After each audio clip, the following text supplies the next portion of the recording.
Welcome sa kauna-unahang episode ng programang Real o Fake, kung saan pag-usapan natin ang mga bagay na akala natin totoo, pero hindi pala. Tayo, char! Sa tingin ko naman, marami ang makaka-relate sa topic natin ngayon, lalo na sa panahon ngayon, at dumarami na ang manloloko. Nakala mo totoo. Pero pinaikot-ikot ka lang at pinagmukhang baliw. Oo, tungkol to sa AI or Artificial Intelligence, ika nga.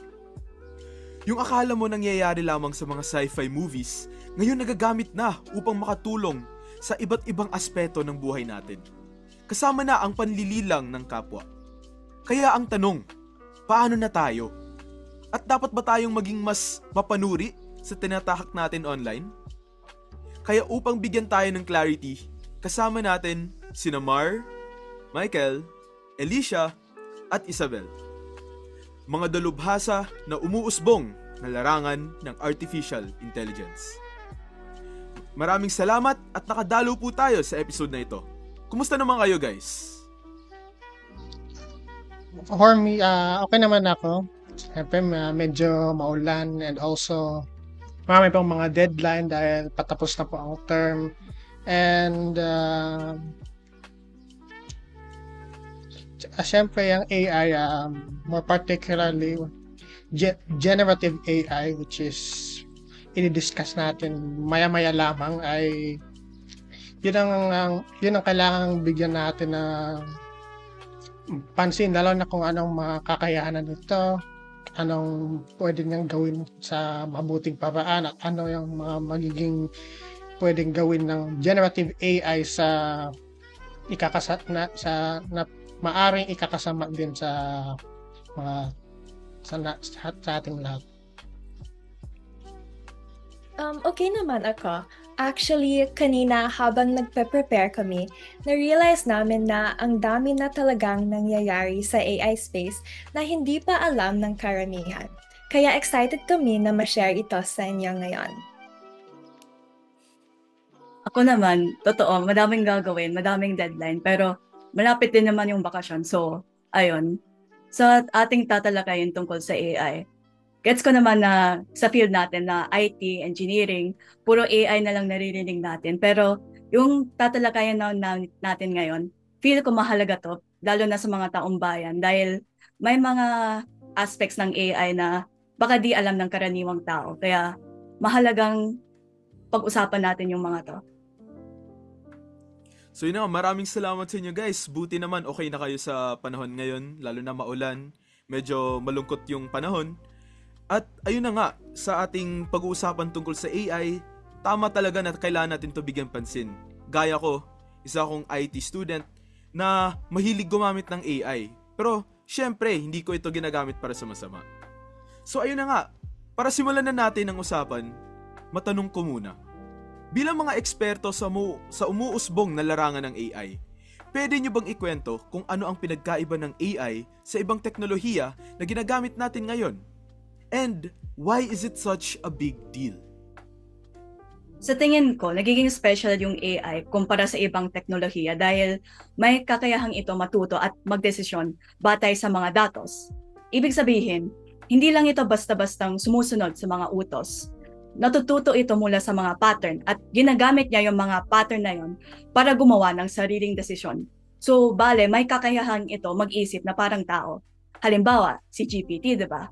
Sa halip na i-type lang natin isa't isa yung mga utos o instruction sa kanya, kaya na niyang matuto kung ano ang gusto natin agad base sa paulit-ulit natin na utos sa kanya. So, bale, kaya na niyang mag-adapt sa mga gusto natin.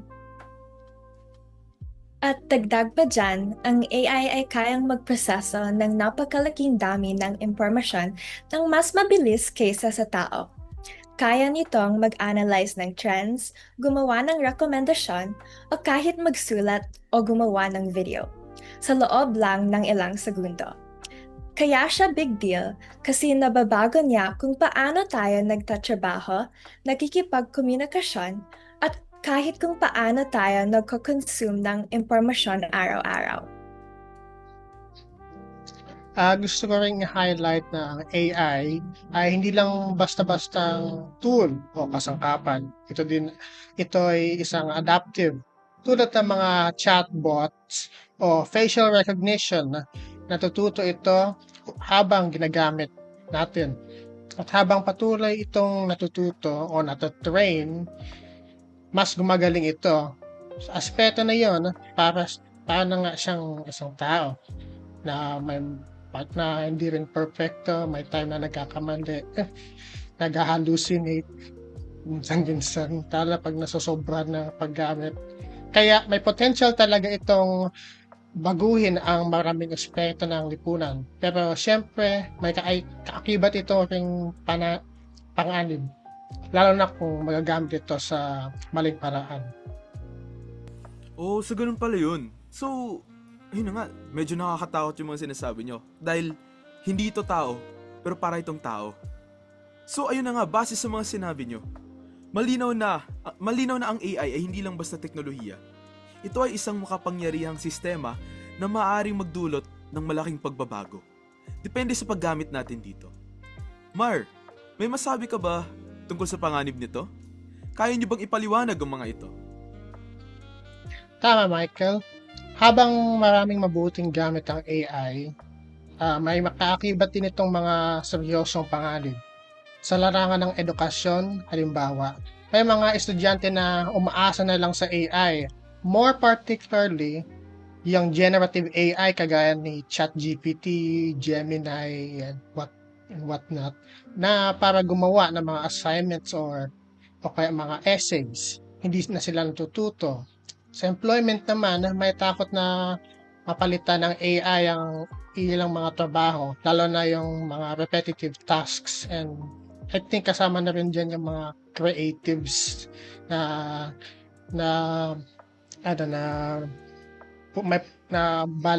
in one day na baka mawalan sila ng hanap buhay because of the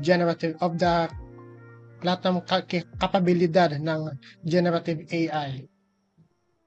Yeah, and dagdag ko lang din sa larangan ng art at media, ginagaya na rin ang AI ang mga boses, muka at estilo ng mga artista or content creators, minsan nang walang pahintulot. Nagdudulot ito ng mga issue sa intellectual property at minsan ginagamit pa sa maling paraan tulad ng paggawa ng fake videos na pwedeng manira ng reputasyon ng isang tao. Tama kayo dyan at lumalalim pa talaga ang impact ng AI kasi sa ibang bansa, ginagamit na ngayong AI para manipulahin ang mga impormasyon online. Parang hindi mo na alam kung alin ang totoo at alin ang gawa-gawa o peking impormasyon. At doon talaga nagsisimula na maging mapanganib ang AI. Lalo na kung ginagamit ang teknolohiya sa panlilinlang. Kasi isipin nyo naman, gaya ng sinabi nyo kanina, yung art, yung mga creatives. Yung mga creatives, parang ilang araw, ilang buwan yung pinupur nila para makagawa ng mga obra nila. Pero yung AI, isang prompt mo lang, kaya na niyang gumawa ng mga obrang na ganun. Kaya nakakatakot talaga yung mga kakayahan ng AI ngayon. At sa dami ng data na kinokolekta ngayon ng AI, madali nating i-target ang isang tao batay sa kanilang ginagawa online.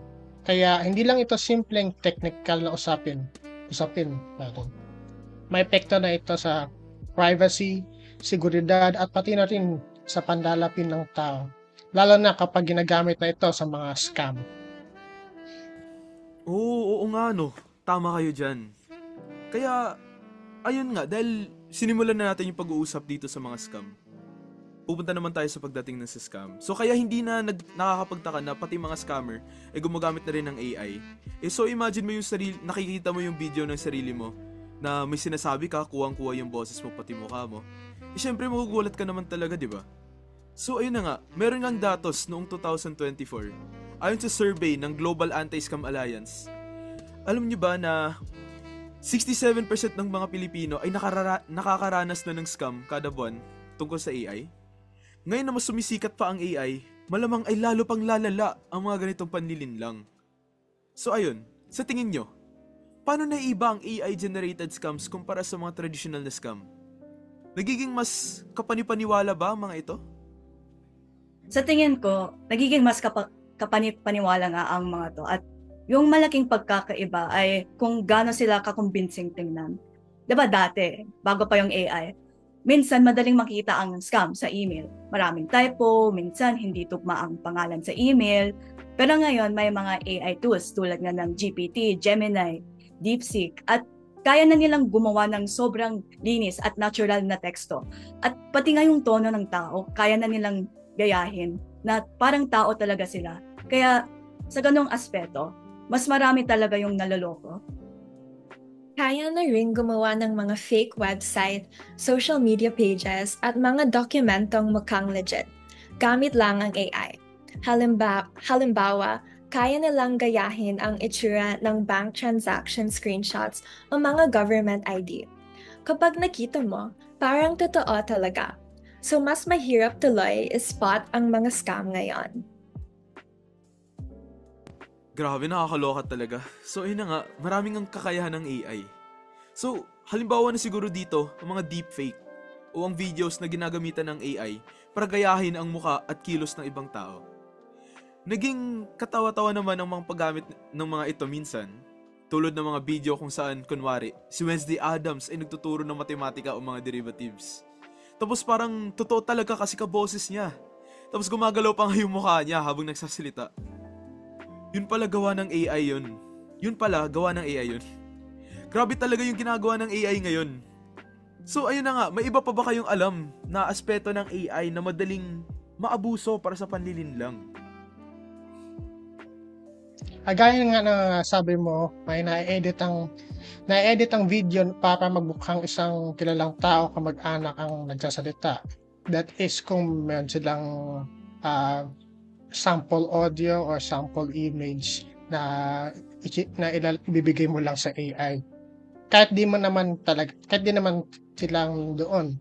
May mga scam na ginagamitan nito para magmukhang mismong boss mo ang nag-uutos ng money transfer o kaya isang celebrity na nagpapromote ng fake investment. Grabe ang impact, lalo kung di mo agad mamalaya na fake na pala. Bukod rin sa mga video at mga mukha, kaya nang gayahin ng AI yung mga boses ng tao. Kahit sino na lang boss ang gamitin nila, kahit ilang segundo lang ng audio, kaya na nilang gayahin yung tono at mga ibang pananalita ng tao na yun. At ang tawag namin dito sa industriya ay voice cloning. Halimbawa, pwede mong kunin ang boses ng isang K-pop idol. Isipin natin, yung mga nasa BTS. I-upload mo lang yung mga boses ng mga miyembro ng BTS sa ilang website at kaya na nitong kopyahin yung tono at paraan ng pananalita nila. Di ko na sasabihin kung ano yung mga website na yun at baka gayahin pa ng mga nakikinig sa podcast na to. Pero bale, pwede mo nang gamitin yung boses ng mga nasa BTS para kumanta ng isang kantang Pinoy at ang tawag doon ay AI song cover. So bale, yung boses ng isang BTS member, kaya mo nang i-edit, i-tweak para daw kantahin nila yung mga OPM tulad ng mga kanta nila Head Abi, ganun. At ganun din yung pwede mangyari sa mga kamag-anak natin. Kapag, halimbawa, may nakuha silang voice recording ng tita mo, pwede kang tawagin ng scammer gamit yung AI-generated boses ng tita mo. At, halimbawa, sabihin nila, anak, na-aksidente ako, kailangan ko ng pera, pasend ng pera sa number na to.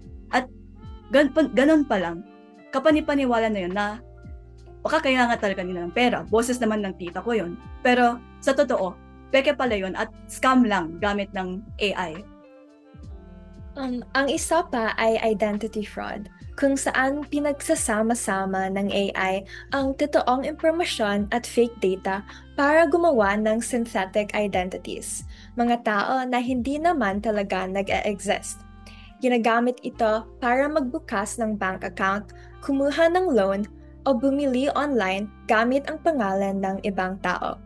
Mahirap itong i-trace lalo kung automated ang proseso. Dagdag ko lang, gaya ng nabanggit ni Isabel kanina, kaya na rin ng AI na gumawa ng peking dokumento gaya ng mga resibo mula sa GCash o PayMaya. Maya na po ngayon ang tawag dyan. Halimbawa, pwede mong utusan ang isang AI chatbot na gumawa ng fake GCash receipt na ilalagay mo lang ang specific na amount, petsa, At kahit pangalan ng sender o reference number para magmukhang totoo, ulitin mo. Ginagamit ito ng ibang scammer para mandinlang. Kunwari, magbayad na sila kahit di naman totoo. Dahil sobrang kapani-paniwala ng itsura ng mga dokumento, madalas hindi agad ito mapapansin na peke. Nakakabahala talaga, di ba? Parang habang tumatalino ang teknolohiya, mas nagiging tuso rin yung mga scammer.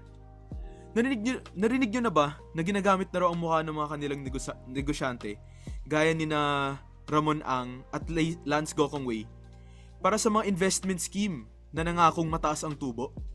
Ang problema, hindi pala totoo ang mga investment na yun. Ginamitan lang ng deepfake para linlangin ang mga tao at makakuha ng pera mula sa mga hindi nakakaalam na peke pala ang video. Ay, oo. Meron nga daw deepfake rin yung kay Senbam Aquino na parang may ine-endorso daw siya na investment scheme. Pero lininaw naman ng company Senbam na hindi totoo yung pag-endorso nyo doon. At isipin mo, kung ikaw, tao, na biglang may nakita kang video na parang ikaw na nag-e-endorso sa mga bagay na hindi mo naman talaga nag-ine-endorso, na hindi naman talaga tumutugma sa mga advokasya mo. Parang nakakabastos nga. Kaya, kayo ba, Mar at Isabel, meron ba kayong nabalitaan o naranasang scam kung saan ginagamit ang AI? Ang rinig ko sa ibang bansa sa Asia, gaya ng Myanmar at China, ginagamit ng deepfake at voice cloning para gumawa ng peking profile sa mga dating app o site. Ang ginagawa ng mga scammer, kunwari nililagawan ka, binubuo nila yung tiwala mo. At dahil sa AI, kahit nga sa video call, mukhang totoo yung itsura at boses nila. Kapani-paniwala talaga, no? Pero kapag close na kayo, saka lang sila hingi ng mga sensitibong informasyon at pera. Grabe, pari din ba naman yung panliligaw, ginagamit na rin ng AI para manloko? Nakakatakot isipin yan. Ako naman, di ba dati pa, kahit wala pang AI, may mga nagtatext na nagsasabing may kailangan kang bayaran na malaking utang. Ngayon, ganun pa rin. Pero mas nakakatakot kasi mas gumagaling na sila. Yung ibang scammer, pinapadaan pa sa ChatGPT yung mga script nila para mas maayos ang grammar. Gumagawa rin sila ng voice recording gamit ng AI para tunog tao talaga. At kaya rin ng AI gumawa ng mga fake documents na parang totoo talaga na may utang ka. Ang hirap kasi niyan kasi sa dami ng kayang gawin ng AI ngayon, madaling talaga mabiktima ang mga tao at lalo na kung hindi nila alam kung paano matukoy kung totoo ba o gawa ng AI yung mga nakikita o naririnig nila sa social media. Yung nanay ko nga dati, hindi rin niya alam na kaya palang gayahin ng AI ang boses ng ibang tao at gumawa ng peking dokumento. So, ayun nga, ang hirap din kasing sisihin yung mga tao. Kasi, baka di talaga sila pamilyar sa kakayahan ng AI. Lalo na yung mga matatanda. So, ayun na nga. Lalo't na, very recent na ito sumikat. Dahil sa mga halimbawang nabanggit, mas nagiging malinaw na hindi ito simpleng issue. Malawak ang saklaw ng mga panlilinlang na ito. Kaya ngayon, importanteng talakayin. Sino-sino ang karaniwang naapektuhan o pwedeng maapektuhan ng mga AI-enabled scams? Sa totoo lang, kahit sino pwede mabiktima. Kahit nga ako eh. Mapabata, mapamatanda man, estudyante, manggagawa. Basta't aktibo ka sa social media tulad ng Facebook o TikTok, pwede ka na maging biktima. Maaari silang makakita ng mga AI-generated na content tulad ng mga posts o video sa kanilang mga feed. Maaari nilang maakit sila sa nakita nila ng mga post na hindi na nila namamalayan na yun na ay isang AI o peking balita. Tama. At kung isipin mo, pati mga kabataan, yung tinatawag na nilang tech literate generation, kaya na ring mauto, hindi na rin sila ligtas. Lalo na kung hindi sila masyadong maingat sa kung ano ang sinishare nila sa social media, tulad ng videos o voice recordings na pwedeng gamitin ng AI. Kaya mahalagang matutunan kung paano makilala ang AI-generated na content. Kadalasan, mukha talaga ang unang palatandaan. Pansinin mo sa mga AI-generated video, sobrang kinis ang balat. Minsan, parang plastic na ang dating dahil sa pagka-shiny nito. Tama ka nga dyan. At isa rin sa mga pinakahalatang senyales ay ang kamay. Kasi feel ko alam to ng mga Gen Z. Sa mga AI-generated na larawan, minsan mali nga yung bilang ng daliri. Biglang may 6 o 4 na daliri sa isang kamay. At sa mga video naman, biglang nag-iiba ang bilang ng daliri pag gumagalaw na yung tao. Sa background din ng mga video, mapapansin natin na kung may sign o billboard, madalas magulo o mali ang spelling ng mga teksto. Halimbawa dyan, isipin natin yung sa video ni Sara Duterte. 'Di ba may video sa Facebook na nagsasabi or may ini-interview daw sila tungkol sa mga kung against daw sila sa impeachment ni Sara. Tapos, madaming senyales doon na AI-generated yung video na napansin agad ng mga Gen Z. Tulad nga ng sabi ni Isabel na ang kinis ng mukha, tas yung mga kamay medyo magulo, mali yung bilang ng daliri, tas yung background parang may mga mali, di consistent yung background. Kaya doon talaga nalalaman ng mga tao o ng mga Gen Z o yung mga talagang may mata para malaman kung AI generated yun na doon nila nalalaman na hindi totoo yung video. So, ayun nga, kaya nga, hindi pa naman perpekto ang AI. May mga pagkakamali pa rin ito sa mga malilit na detalye. Pero kahit ganun, ang dami na talagang kailangan bantayan. At sa ganitong uri ng panlilinlang, hindi lang iisang tao ang naapektuhan. So, ayun na nga, gaya nga na sinabi mo na madaming mga detalyeng nakakamali yung AI, huwag din natin kalimutan na ang AI ay natututo. So, darating din ito sa panahon na yung AI ay hindi mo na talaga malaman kung totoo ba ito o hindi. Base lamang sa mga detalye. So, ayun na nga, sa palagay ninyo, gaano kalawak ang epekto ng ganitong uri ng panlilinlang sa lipunan, individual man o negosyo? Actually, kahit nung wala pa yung AI, marami na talagang Pilipino ang nagiging biktima ng scam. At ayon sa mga ulat noong 2023, ang karaniwang halagang nawawala sa mga biktima ay nasa 16,000. At ngayon na merong AI, baka mas mataas halaga ng pera pa ang mawawala sa mga tao. At alam niyo naman sa panahon ngayon, ang taas ng presyo ng bilihin at sobrang halaga ng ganyang pera na 16,000. Pwede na sana pang ipon ng cellphone yun, pambayad ng tuition, o basta sa panggasto sa araw-araw. Kaya kawawa talaga yung mga nabibiktima ng scams na ganun kalaking halaga ang nawawala sa kanila. Oo, tama yan. Sa mga negosyo naman, maaaring may mga kumpanya o maliliit na negosyo na mawalan ng pera dahil sa AI-generated na phishing emails para makakuha ng sensitibong impormasyon. Gamit ang impormasyon na iyon, pwedeng mapasok at ma-breach ang buong sistema ng kumpanya na maaaring magdulot ng financial loss. At dahil kayang gayahin ng AI ang itsura at boses ng mga kilalang tao, mas nakakaloko talaga ang mga scam ngayon. Ang problema, hindi lang sa teknolohiya, kundi pati na rin sa mindset natin. Maraming Pilipino ang nagpuhumaling sa get-rich-quick scheme na mga schemes of schema. Kaya pag may investment offer na mukhang legit, tapos may mukha pa ng sikat na tao, marami agad ang maniniwala. Pero sa halip na yumaman, baka malubog pa sila sa mga utang. Mahirap man tanggihan kasi sino bang ayaw masenso, lalo na sa hirap ng buhay ngayon.